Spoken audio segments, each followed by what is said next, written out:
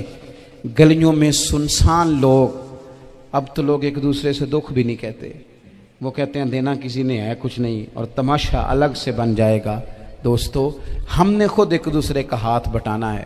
جو لوگ صاحب ثروت ہیں، دیکھو ایک ہی باپ کی اولاد ہوتی ہے، ایک کو اللہ بڑا نواز دیتا ہے، 2-3 کمزور رہ جاتے ہیں. اس کو چاہیے وہ دوسروں پہ دست شفقت رکھے. ایک گلی میں سارے لوگ ایک ہی قبیلے کے، ایک ہی علاقے کے، ایک آگے نکل گیا ہے، اسے چاہیے وہ دوسروں کا خیال کرے. عزیز بھائیوں، ہم نے اس کمر توڑ مہنگائی کے دور میں نے جمعے میں امیر لوگوں سے کہا تھا کہ قربانیاں کرنی تو ہے ہی، تو تم تو سارا سال گوشت کھاتے ہو. کیا آپ کو بتاؤں کہ ہم اس وطن میں رہتے ہیں جہاں فریج اور فریزر بڑی عید سے پہلے زیادہ بکتے ہیں. فریج نہیں لے آؤ، بڑی لے آؤ، چونکہ گوشت سیو کرنا ہے، سارا سال بھی تو ملتا ہے نا امیروں. میں نے تو کہا تھا اس گاؤں میں لے جاؤ جہاں قربانی کوئی نہیں کر رہا، ذبح ہی وہاں جا کے کر لو. تھوڑی سی گنجائش بنائیں اپنے دلوں میں. یہ ضروری نہیں کہ سامنے والا آپ کا شکریہ بھی ادا کرے. حضرت عائشہ صدیقہ رضی اللہ تعالیٰ عنہ، اماں جی ایک کنیز رکھی ہوئی تھی، حضرت عثمان غنی نے دی تھی کہ آپ کی خدمت کریں گی. تو وہ کنیز کہتی ہے کہ اماں جی تو میری بھی روٹیاں پکا دیتی تھی، وہ تو میرے لیے بھی کھانے کا اہتمام کر دیتی تھی، لیکن کوئی دروازے پہ اگر مانگنے آتا تو حضرت عائشہ صدیقہ مجھے کہتی اسے خیرات دے آؤ. تو میں کہتی اماں جی یہ کام تو لوگ دوڑ کے کرتے ہیں اور آپ یہ مجھے کہہ رہی ہیں میں کر دوں. تو حضرت عائشہ فرماتی جب کوئی بندہ کسی کو دیتا ہے تو وہ شکریہ ادا کرتا ہے. میں چاہتی ہوں وہ شکریہ بھی تیرا ہی ادا کر جائے، میں نے جو اجر لینا ہے وہ رب کی بارگاہ سے لینا ہے. تو میرے بھائی اپنی زندگی میں تھوڑا سا تو دل بڑا کریں، تھوڑی تھوڑی گنجائش پیدا کریں. اور یہ ضروری نہیں کہ اس بندے کا آپ سے بڑا اچھا سلوک ہی ہو، نہ بھی ہو اس غریب کا سلوک اچھا، تو بعض اوقات بندہ غریبی میں تلخ بھی تو ہو ہی جاتا ہے نا. بعض اوقات انسان پہ غربت زیادہ آ جائے تو اس کی طبیعت بھی تو، بیمار آدمی سخت بھی تو ہو جاتا ہے. تو میری آپ سے یہ گزارش ہے کہ یہ جو دن چل رہے ہیں وہ ہمارے ہاں ہمارے حکمران کہتے ہیں مزید سخت فیصلے کرنے پڑیں گے. اور میں نے کہا تمہارے لیے تو آسان ہے، اس لیے کہ تم تو جس دفتر میں بیٹھ کے فیصلہ کرتے ہو اس کی تو بتی کوئی نہیں جاتی، تمہیں کیا پتا ہو، وہاں تو اے سی بھی 1 منٹ کے لیے بند نہیں ہوتا. یہ تو اس سے پوچھو باپ سے کہ جو عید سے پہلے اپنی بیوی سے مشورہ کر رہا ہے کہ عید آ گئی ہے، اگر بیٹی کے گھر کپڑے نہ بھیجے تو اس کی ساس باتیں کرے گی. یہ چھوٹی عید گزری تھی نا، تو ہمارے ہاں کچھ لوگ سمجھتے ہیں کہ سخاوت صرف رمضان میں ہی کرنی ہے، اور رمضان میں ثواب زیادہ ہے، ورنہ راشن ونڈن والے اور لوگ کو عیدوں بعد بھی بھوک لگ دیجئے، عید کے بعد بھی اسی طرح ہی غریب کے ساتھ پیٹ ہوتا ہے، لیکن توجہ نہیں.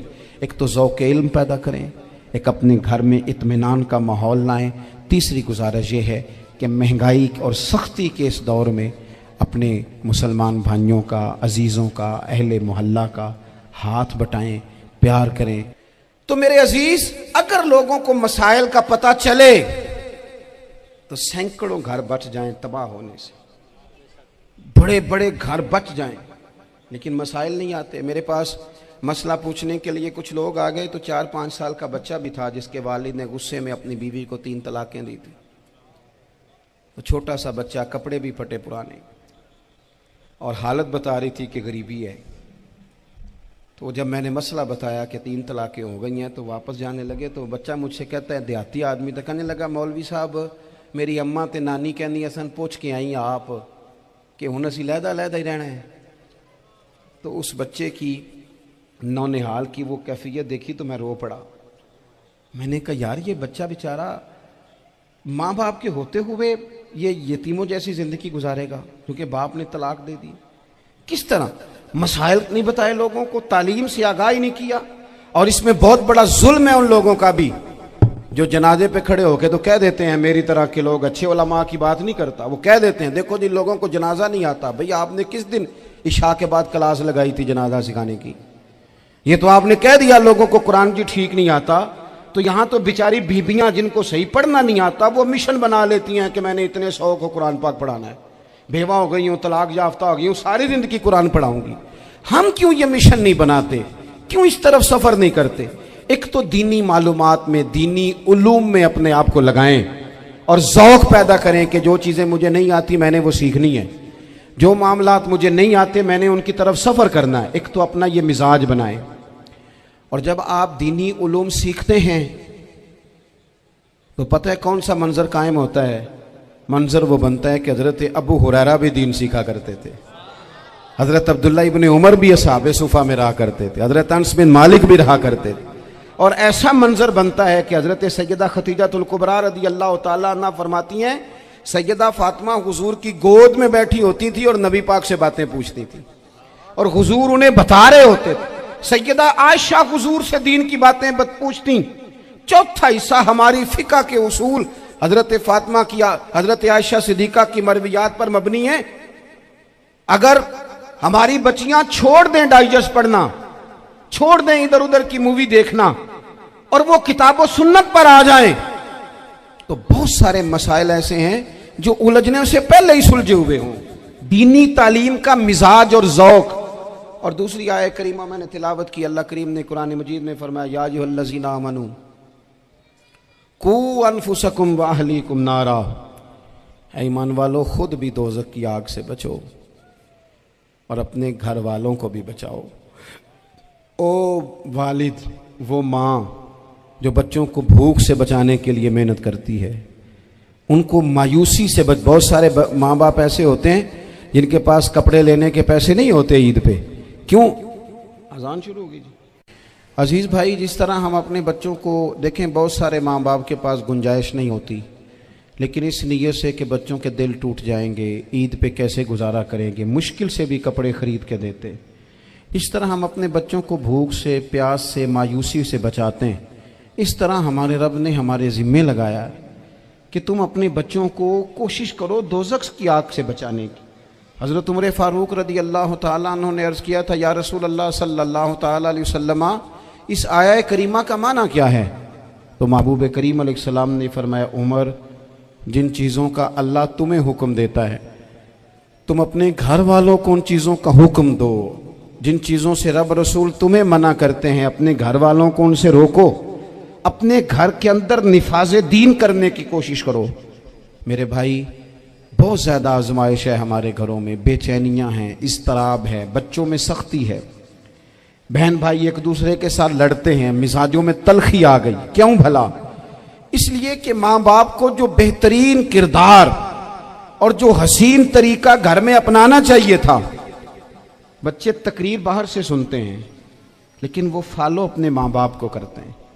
اگر ماں باپ میں حوصلہ ہو، صبر ہو، اطمینان ہو، خودداری ہو، تھوڑے پر گزارا کرنے کا مزاج ہو۔ دیکھیں نا، آج ڈپریشن ہے، ٹینشن ہے، پینکس اٹیکس ہیں، بڑی ساری چیزیں آ گئی ہیں۔ کیوں بھلا؟ صبر نہیں، تحمل نہیں، بردباری نہیں۔ آزمائے۔ ایک دن ایک بچہ میرے پاس آ گیا مدرسے کا اور آ کے وہ رونے لگا۔ میرے گھر والے کہنے لگے کھانا چھوڑ دیں، پہلے اس کی بات سن لے۔ میں نے کہا پتر کیا ہوا؟ کسی نے مارا ہے کسی استاد نے؟ کہنے لگے نہیں حضرت، گھر فون کیا تھا تو میری اماں اور ابا کی لڑائی ہو رہی ہے۔ بچہ کانپ رہا ہے، ٹانگیں کانپ رہی ہیں۔ میں نے کہا کیا ہو کیا گیا تمہیں پتر؟ لڑائی ہو رہی ہے تو گھروں میں ہو ہی جاتی ہے۔ کہنے لگے نہیں، آپ کو پتہ نہیں، وہ بڑا سخت لڑتے ہیں۔ میرے والد جب میری والدہ کو مارنے کے لیے آگے بڑھتے ہیں تو ہم سارے چار پنجوں کے نیچے چھپ جاتے ہیں، ہمیں خوف آتا ہے، وہ منظر خطرناک ہوتا ہے۔ یہ کون تکلیف دے رہا ہے اپنے بچوں کو؟ یہاں بیٹھے ہمارے ہاں میلوں دور رہتے تھے اس کے گھر والے، تو وہ تکلیف میں تھا، تو گھر میں کیا کیفیت ہوگی؟ اگر حوصلہ ہو، صبر ہو، قناعت ہو، اللہ کے دیے ہوئے تھوڑے رزق پر ہمیں راضی رہنا آتا ہو، ہمارے گھروں میں سکون آئے، اطمینان آئے، ہم جو زندگی بڑی خوشی خوشی گزار سکتے ہیں۔ ہمارے مزاجوں کا لالچ، ہماری طبیعتوں کی بے راہ روی، ہماری جھوٹی انا کا بت،